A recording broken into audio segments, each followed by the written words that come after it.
एक राजा के दो लड़के थे। एक का नाम था हीरा और दूसरे का नाम था लाल। राजा अपनी रानी से बहुत प्यार करता था। उनके महल के पास एक दरख्त था जिस पर चिड़िया ने घोंसला बनाया था। राजा और रानी जब बालकोनी में खड़े होते तो चिड़िया और इसके बच्चों को भी देखते। एक दिन चिड़िया मर गई। चढ़ा अपनी बीवी के मरने के बाद शादी करके दूसरी चिड़िया घर ले आया। पहली चिड़िया के दो बच्चे थे। दूसरी चिड़िया ने आते ही दोनों बच्चों को चोंचे मारकर घोंसले से नीचे गिरा दिया। राजा और रानी ये मंजर देख रहे थे। नन्हे बच्चों के साथ सौतेली माँ का ये सुलूक देखकर रानी का दिल बहाया और राजा से कहने लगी, महाराजा, इंसान तो इंसान, परिंदे और पंछी भी अपने और बेगाने के फर्क को समझते हैं। देखिए ना, इस चिड़िया ने कैसे बेदर्दी से सौतेले बच्चों को मारकर बाहर निकाल दिया है। इतना कहकर रानी गमगीन हो गई। फिर कुछ सोचकर बोली, मेरे राजा, फर्ज करो कल मैं मर जाती हूँ, तब आप भी दूसरी शादी करेंगे। अगर दूसरी रानी ने भी मेरे बच्चों के साथ ऐसा सलूक किया तो क्या आप भी इस चिड़े की तरह चुपचाप तमाशा देखेंगे? राजा ने प्यार से रानी को देखते हुए कहा, मेरी प्यारी रानी, ऐसी बातें ना करो। पहले तो खुदा ऐसा मनहूस वक्त ना लाए, और अगर कभी ऐसा वक्त आया भी तो मैं तुम्हारी मोहब्बत की कसम खाकर कहता हूँ, मैं दूसरी शादी नहीं करूँगा। राजा की बात सुनकर रानी को कदरे इत्मीनान हुआ। वक्त गुजरता गया। वक्त के साथ साथ आदमी बातें भी भूल जाता है। इस वाक़ये के 1 साल बाद रानी बीमार हो गई और इसी बीमारी में इसकी मौत वाक़ई हो गई। रानी की मौत से राजा कुछ दिन तो उदास रहा, फिर तन्हाई और अकेलेपन से घबरा कर दूसरी शादी कर ली और रानी से किए हुए वादे को भूल गया। ना रानी बहुत खूबसूरत थी, उसने आते ही सारे महल की काया पलट दी। राजा भी रानी पर ऐसे फिदा हुआ कि राजपाट भूल गया। पूरे महल में नई रानी की हुक्मरानी थी, लेकिन एक बड़ी परेशानी रात दिन उसे खाए जाती थी। वो थी हीरा और लाल की परेशानी। दोनों भाई इसकी आंखों में कांटों की तरह खटकते। वो हर वक्त यही सोचती कि राजा का प्यार और ये हुक्मरानी सब बेकार है, क्योंकि आखिर तख्त का वारिस तो हीरा होगा। अगर वो मर भी गया तो इसके बाद लाल तख्त पर बैठेगा। राजा के मरने के बाद मुझे और मेरी औलाद को नौकरों की तरह महल में जिंदगी गुजारने पड़ेगी। रानी की ये सोच आहिस्ता आहिस्ता इंतकाम का रंग पकड़ने लगी। रानी एक मकार औरत थी। एक दिन उसे एक तरकीब सूझी। उसने कहीं से शेर का पंजा मंगवाया और इससे अपने सारे जिस्म को जख्मी कर लिया और जगह जगह से कपड़े फाड़ लिए। शाम को जब राजा महल में आया तो रानी की ये हालत देखकर बड़ा हैरान हुआ। राजा ने रानी से पूछा कि तुम्हें क्या हुआ है और तुम्हें किसने जख्मी किया है। रानी जवाब देने की बजाय सिसक सिसक कर रोने लगी। राजा रानी को रोता देखकर बेताब हो गया। राजा के बार बार पूछने पर रानी ने रोते हुए राजा से कहा, मेरी ये हालत आपके लाडले बेटे हीरा और लाल के अलावा और कौन कर सकता है। दोनों बाहर खेलने जा रहे थे, मैंने मना किया तो मार मार कर मेरी ये हालत कर दी। इतना कहकर रानी पहले से भी ज्यादा रोने और सिसकने लगी। राजा को हीरा और लाल पर बड़ा गुस्सा आया। उसने असली वाक़यात पर गौर किए बगैर एक रथ तैयार करवाई और रथबान को हुक्म दिया कि वो सुबह सवेरे हीरा और लाल को हमारे मुल्क से बाहर छोड़ आए। राजा ने उसे एक बंद लिफाफा भी दिया और कहा, जब हीरा और लाल रथ से उतर जाएं तो ये खत उनको दे देना और कहना, ये तुम्हारे बाप ने दिया है, इसे पढ़ लो और इसके मुताबिक अमल करो। दूसरे दिन सुबह सवेरे नौकर हीरा और लाल को लेकर जंगल की तरफ चिल्ला पड़ा। सारा दिन चलते रहे। शाम हो गई। नौकर ने एक जगह जहां राजा के मुल्क की हद खत्म होती थी, वहां रथ को रोक लिया।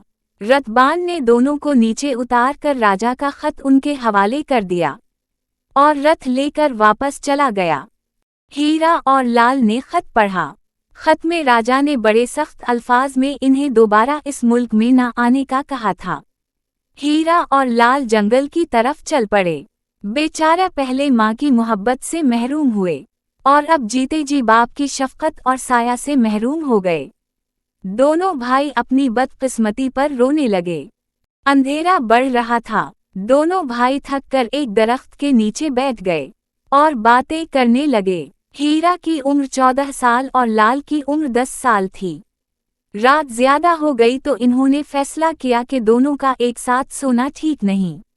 जब एक सोए तो दूसरा पहरा दे और जब दूसरा सोए तो पहला पहरा देगा।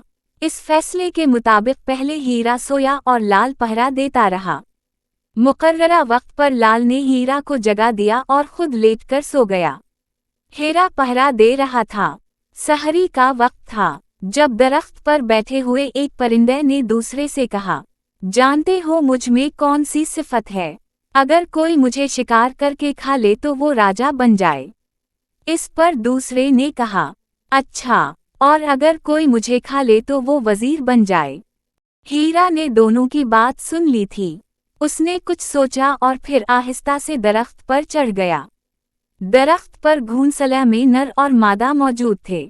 हीरा ने दोनों को जल्दी से दबोच लिया और नीचे उतर कर दोनों को ज़बा कर लिया। पे कहीं से पत्थर और लकड़ियां ढूंढ कर लाया और आग जलाकर दोनों परिंदों को भून लिया। उसने एक परिंदा खुद खा लिया और दूसरा अपने भाई के लिए रख लिया। अब सूरज निकल चुका था।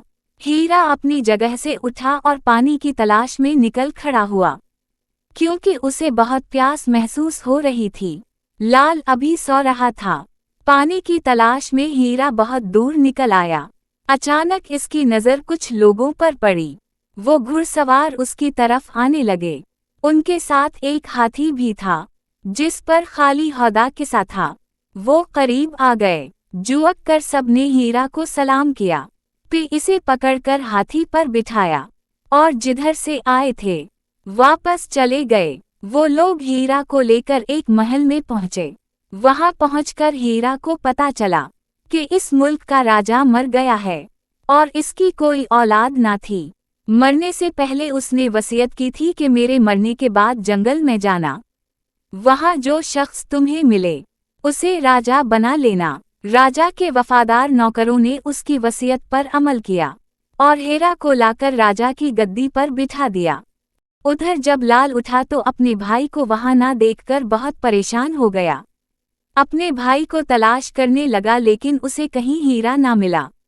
वो रोने लगा। अपने भाई को तलाश करते और इधर उधर भटकते कई दिन गुजर गए।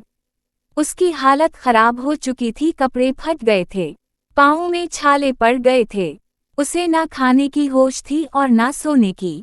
आखिर में जब हीरा का कुछ पता ना चला और खुद भी मरने के करीब हो गया तो पास एक बस्ती में चला गया। वहां एक आदमी ने लाल पर तरस खाकर खाने के लिए रोटी दी और अपने पास काम पर रख लिया। अब लाल वहां उस आदमी का नौकर बनकर रहने लगा। दिन हफ्ते हफ्ते महीनों और महीने साल बनते गए और उसी तरह 12 साल गुजर गए। एक दिन का जिक्र है कि किसी ने नकारा पर चोट लगाकर ये सदा लगाई कि जो हीरा और लाल की कहानी सुनाएगा उसे राजा की तरफ से 1 लाख अशरफियां इनाम में दी जाएंगी। लाल ने भी ये आवाज़ सुनी और अपने मालिक के पास जाकर कहने लगा, अगर आप मुझे इजाज़त दें तो मैं जाकर राजा को हीरा और लाल की कहानी सुनाऊं। पहले तो मालिक को उसकी बात पर यकीन न आया, लेकिन जब लाल ने बार बार कहा तो मालिक ने इस शर्त पर जाने की इजाज़त दी कि इनाम की निस्फ रकम लाल उसे देगा। लाल ने मालिक की ये शर्त मान ली और राजा के महल की तरफ निकल पड़ा। जब लाल महल के दरवाजे पर पहुंचा तो पहरादारों ने उसे दरवाजे पर रोक लिया। मेले कचीले कपड़े, मिट्टी से अटे बाल, पैरों से ननगा, हाथों पर छाले। उसका हुलिया देखकर पहरेदारों ने उसे अंदर जाने की इजाज़त ना दी। बड़ी देर तक हाथ पैर जोड़ने और ये कहने पर कि मैं राजा को हीरा और लाल की कहानी सुनाने आया हूँ, वो इसे महल में ले गए। लाल ने जाकर राजा को सलाम किया और कहानी सुनानी शुरू कर दी। राजा गौर से कहानी सुनने लगा। जब लाल ने ये कहा कि लाल सो गया, जब उठा तो हीरा गायब था। और फिर सुना कि कैसे लाल ने हीरा को तलाश किया और अब वो एक घर में नौकर बनकर रहता है। तो हीरा गद्दी से उठा और लाल को गले लगाकर रोने लगा। दोनों भाई काफी देर रोते रहे। राजा ने कहा, लाल तुम्हारी ये हालत। लाल बोला, और क्या आप मेरे भाई हैं? दोनों भी एक दूसरे के गले लगकर रोने लगे। दरबारी हैरान खड़े कभी लाल और कभी हीरा को देख रहे थे और हीरा और लाल की कहानी को समझने की कोशिश कर रहे थे। इसके बाद हीरा ने एक कासद अपने बाप के मुल्क भेजा। कासद ने आकर बताया कि दूसरी रानी एक हादसे का शिकार होकर मर चुकी है और बूढ़ा राजा अपने दोनों बेटों की जुदाई में रो रो कर अंधा हो गया है। ये सुनकर दोनों भाइयों को बहुत दुख हुआ। अगले दिन दोनों भाई शाही रथ पर सवार होकर अपने बाप के पास पहुंचे। राजा अपने दोनों बेटों को देखकर बहुत खुश हुआ। शहजादों की वापसी पर सारे मुल्क में खुशियां मनाई गईं। चंद रोज बाप के पास रहने के बाद हीरा अपने मुल्क वापस चला आया और लाल अपने बाप की गद्दी पर बैठकर अदल व इंसाफ के साथ हुकूमत करने लगा। मज़ीद ऐसी कहानियों के लिए मेरी वीडियो को लाइक करें और चैनल को सब्सक्राइब करें। शुक्रिया।